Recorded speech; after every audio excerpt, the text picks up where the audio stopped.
আমরা অনেক সময় আমরা বন্ধু বান্ধবরা কই যে সে যে কৃপণ বা কিপটা কইনি। তো কৃপণ রে ইংলিশে কিতা কইবা যে হি ইজ ড্যাশ কি কইবা। তো কৃপণ রে 4টা ইংরেজি শব্দ দিয়া বোঝানো হয় এবং চারোটা শব্দ আমি তোমরা লাগে নিছি। একটা দেখো, একটা আছে মাইজার। তা আমি কইতে পারি হ্যাঁ সে খুবই কৃপণ, তো হি ইজ এ মাইজার। হ্যাঁ, হি ইজ ভেরি মাইজার। এরপরে আছে কি তার নিগার্ড, নিগার্ড NIGGARD, নিগার্ড।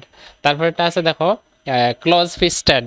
তারপরে আছে স্টিনজি। তো তোমরা যখন কেউরে কৃপণ কইবা যে সে বা মেয়ে তাই খুবই কৃপণ, তুমি কইতে পারো শি ইজ ক্লোজ ফিস্টেড বা শি ইজ নিগার্ড বা শি ইজ মাইজার বা শি ইজ স্টিনজি। স্টিঙ্গি না কিন্তু স্টিনজি।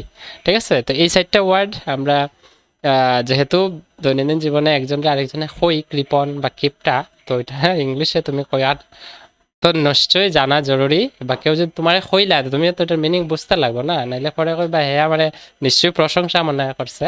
তো এই উদ্দেশ্য নিয়ে তোমরা এই ওয়ার্ডগুলা মনে রাখবা। ওকে।